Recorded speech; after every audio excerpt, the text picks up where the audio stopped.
आदाब, आप JK vision देख रहे हैं। मैं हूं सैयद नियाज़ शाह। आज हम ख़बर आपको प्राइवेट स्कूलों के हवाले से दिखा रहे हैं। आप जानते हैं कि मुल्क भर में जो कोविड-19 की एक महामारी चल रही है, इसके चलते जो एजुकेशन सिस्टम है वो काफ़ी डिस्टर्ब हुआ है। गवर्नमेंट की तरफ से ये ऐलान किया गया है कि तमाम सरकारी और गैर सरकारी इदारे जो हैं उन्हें बंद कर दिया गया है और ऑनलाइन क्लासेस का सिलसिला पूरे इंडिया में शुरू हो चुका है। लेकिन ये ऑनलाइन क्लासेस सरकारी स्कूल के टीचर्स के लिए तो दिक्कत नहीं है, लेकिन प्राइवेट स्कूल्स के जितने भी टीचर्स हैं उनका ये कहना है कि हम बच्चों को तालीम तो देंगे और वक्तन फ़वक्तन हम जो है ऑनलाइन क्लासेस का अरेंजमेंट भी कर रहे हैं। लेकिन सरकार की तरफ से साथ ही साथ में ये भी नोटिफिकेशन भेजा गया है कि अब पेरेंट्स सिर्फ ट्यूशन फ़ी देंगे, और इन टीचर्स का कहना है कि वो ट्यूशन फ़ी भी हमें वक्त पर नहीं मिलती, और अगर फ़ी स्कूल में नहीं आएगी तो टीचर्स का ये कहना है कि हमें तनख्वाह कहाँ से मिलेगी। और साथ ही साथ जितने भी स्कूल्स के ऑनर्स हैं या हेड्स हैं उनका भी यही कहना है कि जब पेरेंट्स से हम फ़ी के लिए कहते हैं तो पेरेंट्स हमें जो है सरकार की तरफ से भेजे गए नोटिफिकेशन की कापियाँ थमा देते हैं, और हम अपने टीचर्स को किस तरह से सैलरी दें और स्कूल का निज़ाम किस तरह से चलाएं।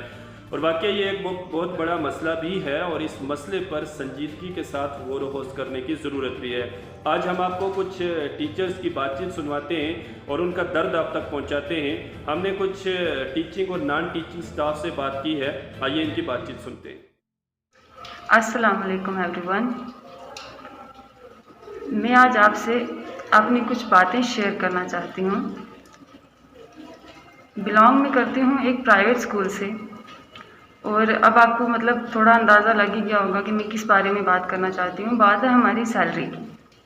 ऑलमोस्ट हमें 2 साल होने लगे हैं कि हमारी सैलरी का गवर्नमेंट ने कुछ नहीं सोचा है। वो हर बार ऑर्डर निकाल देते हैं पेरेंट्स के लिए और उन्हीं का सोचते हैं कि ठीक है, उनके बारे में भी गवर्नमेंट को सोचना चाहिए, लेकिन कुछ हमारा भी करना चाहिए, पहले मसला हल और फिर उनको कुछ आपने कंसेशन देनी चाहिए।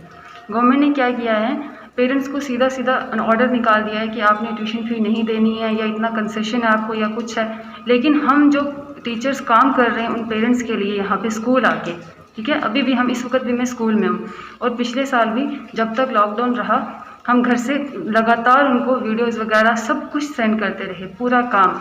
लेकिन अभी तक हमारा जो ड्यूज़ है वो हमारे क्लियर नहीं हुए हैं, क्योंकि स्कूल के पास पैसा ही नहीं है, फंड ही नहीं है।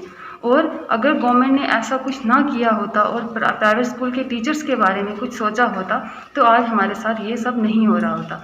अब पेरेंट्स को इतना ज़्यादा मतलब हर बात पे वो वही, जब भी हम उनको फ़ी मांगते हैं वो कहते हैं जी गवर्नमेंट का ऑर्डर है, गवर्नमेंट का ऑर्डर है। आप मुझे बताएं कितने गवर्नमेंट स्कूल के टीचर्स हैं जो कंटिन्यू क्लासेस लगातार ऑनलाइन करते रहे। कोई भी ऐसा नहीं होगा टीचर। वो 10% हर किसी जगह डेडिकेटेड टीचर्स होते ही होते हैं, वो बात नहीं मैं करूँगी, लेकिन मोस्टली जो है ऐसे टीचर्स हैं जो घर बैठे बैठे 90,000 80,000 सैलरी ले रहे पर मंथ और काम उनका कुछ भी नहीं है। कोई भी ऐसा गवर्नमेंट स्कूल का स्टूडेंट नहीं होगा जिनको उन्होंने अच्छे से काम करवाया होगा किसमें, लॉकडाउन में। अभी फिर से स्कूल्स बंद है, लेकिन हमें टीचर्स को इन्होंने छुट्टियां नहीं दी हैं। अब हम स्कूल हमें लगातार आना पड़ रहा है और काम भी आके लगातार करना पड़ रहा है। पेरेंट्स को हम यहाँ से स्कूल में आके वीडियोस बना के भेज रहे हैं, ऑनलाइन काम उनको सेंड कर रहे हैं, लेकिन पेरेंट्स का फिर से वही शुरू हो गया सब कि हम जो है ट्यूशन फ़ी नहीं देंगे, और तो और जो उन्होंने एडमिशन फ़ी दी है वो भी वापस मांग रहे हैं। तो इस हालात में हम कहाँ जाएंगे, हमारा क्या होगा? गवर्नमेंट हमारे बारे में क्यों नहीं कुछ सोचती है? तो मैं उम्मीद करती हूँ कि ये वीडियो जो है वो गवर्नमेंट के किसी आला अफसर तक पहुँचे, एजुकेशन के किसी हाईएस्ट ऑफिसर तक पहुँचे कि हमारी बात जो है उन तक पहुँचे और उनको ये बात पता चले कि प्राइवेट स्कूल्स के टीचर कितना सफ़र हो रहे हैं, और उनके लिए उम्मीद करती हूँ कि वो कुछ हमारे लिए अच्छा है। मैं एक प्राइवेट इंस्टीट्यूट में टीचर हूँ। तो मैं आज ये बात शेयर करना चाहता हूँ कि तकरीबन 2 साल से कोविड-19 की वजह से स्कूल जो हैं वो बंद हैं। तो इसमें 1 साल तो बंद रहे स्कूल टोटली तौर पे। फिर सरकार ने ये नोटिस निकाला कि जो प्राइवेट स्कूल के टीचर्स हैं, फर्स्ट में उन्होंने ये नोटिस निकाला कि हम उनकी कुछ एड्स मतलब उनको कुछ देंगे, कुछ महीने की सैलरी देंगे। तो बच्चों के लिए उन्होंने नोटिस निकाला कि पेरेंट्स जो है वो बच्चों की फ़ी, एनुअल फ़ी जो है वो स्कूल में नहीं देंगे, ओनली ट्यूशन फ़ी देंगी। वो भी 30% जो है वो रिड्यूज़ करके 70% ही देंगे। उसमें फिर जब हमने स्कूल अथॉरिटी से बात की तो उन्होंने कहा कि ट्यूशन फ़ी बच्चों की नहीं आई है, तो हम आपको सैलरी कैसे दें, किस तरह दें। फिर भी चलो कुछ करके जो है वो सिलसिला 1 साल जो है हमारा गुजर गया। अब सर मैं ये सरकार को ये बात कहना चाहता हूँ कि हमारा भी घर है, हमने भी चूल्हा जलाना है, हमारे भी बच्चे हैं, तो नोटिस पे नोटिस जो है निकलता है। 8 दिन का नोटिस, फिर 15 दिन का नोटिस, फिर महीने का नोटिस, तो इसमें जो है वो हमें एक कन्फ्यूज़न में डाल रखा है। अब स्कूल्स वाले जो हैं उनसे हम क्या बात करें, जब ज़ाहिर बात है कि उन्होंने नोटिस निकाल दिया पेरेंट्स को कि आपने ट्यूशन फ़ी नहीं देनी है, जब स्कूल लगेगा तो तभी ट्यूशन फ़ी देनी है। तो अब इसमें यह है कि अगर स्कूल से हम बात करते हैं तो वो कहते हैं कि पेरेंट्स जो हैं वो फ़ी नहीं दे रहे हैं। अब पेरेंट्स जो है वो नोटिस लेके आ जाते हैं, कभी डायरेक्टर साहब का, कभी सीईओ साहब का, कभी जेडीओ साहब का, कि ये नोटिस आ गया है, हम कहाँ से दें। अब हम कंटिन्यू 2 साल से ऑनलाइन क्लासेस जो हैं वो लगा रहे हैं।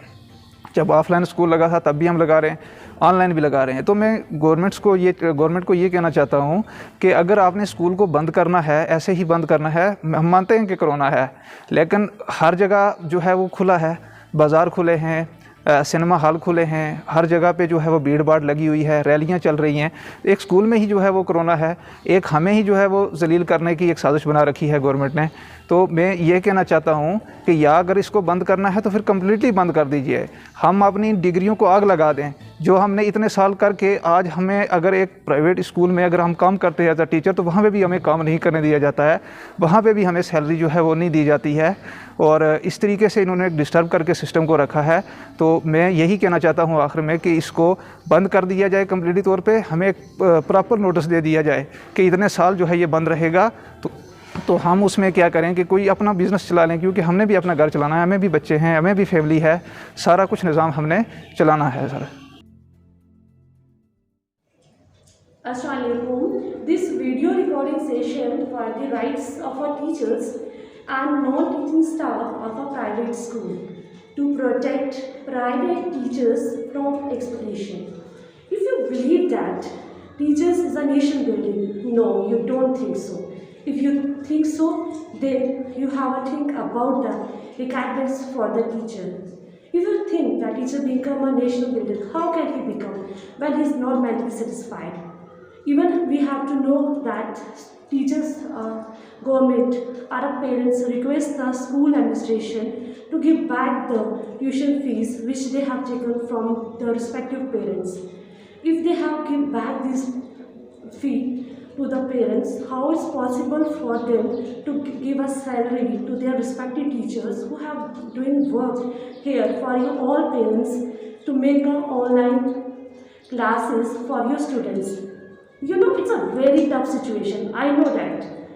But you don't think so how teacher can be managed to come to the school and make a online class for your students, make a PPT session for your students, make a Zoom session for your students. It's not a simple work, it's a very tough situation. How to create an online class. In this time, I'm also present in a private school to make an online class for the students. In my idea, only variant knows where the shoe pinches. So it's my humble request to the government, administration and the parents who say that to give up back their fee, or tuition fee, annual charges, whatever. So how can administration give salary to their teachers? Even the government teachers doesn't go to the schools. They take up more than 80,000, 90,000 without giving. Only 10% of the teachers, government teachers, are dedicated towards their work. Otherwise, I don't think so anyone is dedicated to their works as compared to private teachers. So it's my humble request to the government, administrations, education officers to take steps about the private teachers so they cannot be exploited from such situations and do their work well. Thank you. आपका क्या नाम है? हाँ जी, मेरा नाम जाकिर हुसैन है। मेरी परेशानी ये है कि 1 साल हो गया मुझे पे नहीं मिली है। जब से लॉकडाउन लगा हुआ है तो पे ही नहीं देते। जब पे की बारी आती कहते जी बच्चे फीस ही नहीं देते हैं, हम गरीब आदमी कहाँ जाएंगे। टीचर को पे नहीं मिल रही है इस वक्त, तो हमारी सैलरी ये काट रहे हैं हमसे 70%। हम किसी माँ को रोंगे। हम भूखे आदमी हैं, हमने परिवार पालना है, हम कहाँ जाएंगे। बड़ी मुश्किल से ज़िंदगी गुजार रहे हैं, कोई पैसे की बहुत छाट है और बीमार भी रहते हैं हम, टेंशन बहुत है, घर की भी प्रॉब्लम बहुत है, तो पैसा एक नहीं, हम कहाँ जाएंगे। तो इसलिए मेहरबानी करके और इसका हल निकाला जाए ताकि हम आसानी से अपनी ज़िंदगी बसर करें। तो आपने देखा कि किस तरह से ये टीचिंग और नॉन टीचिंग स्टाफ जो है ये अपनी रोदात बयान कर रहे हैं, और वाकया ही ये जो प्राइवेट स्कूल्स में काम करने वाले पढ़े लिखे नौजवान लोग हैं, इन्हें दिक्कतों से दो चार तो होना पड़ रहा है। अब सरकार की तरफ से, गवर्नमेंट की तरफ से पिछले जो पेंडेमिक का दौर चला था तो उस वक्त ये भी कहा गया था कि 3 महीने तक की जो सैलरी है वो प्राइवेट टीचर्स की सरकार पे करेगी, लेकिन आज तक जो स्कूल्स के हेड्स हैं या ऑनर्स हैं या टीचर्स हैं वो सरकार के किसी नोटिफिकेशन का इंतज़ार ही कर रहे हैं कि कब उनकी जो सैलरी है वो उनके अकाउंट्स में पड़ेगी। वो वादा भी वफा नहीं हुआ और उसके साथ नोटिस पे नोटिस जो है वो थमाए जा रहे हैं, और साथ ही साथ अब पेरेंट्स की कोई भी जिम्मेदारी सरकार तय नहीं कर रही है, सिर्फ स्कूल हेड, स्कूल ऑनर्स और प्राइवेट टीचर्स के लिए ही मुख्तलिफ नोटिफिकेशन निकाले जा रहे हैं, जो जाहिर सी बात है कि सरासर गलत है। और इस पॉलिसी पर जब सरकार गौर करेगी, और इस मुतल्लिक ज़रूर गौर करने की ज़रूरत भी है, क्योंकि प्राइवेट सेक्टर ने तालीमी निज़ाम को बेहतर करने में कलीदी रोल अदा किया है।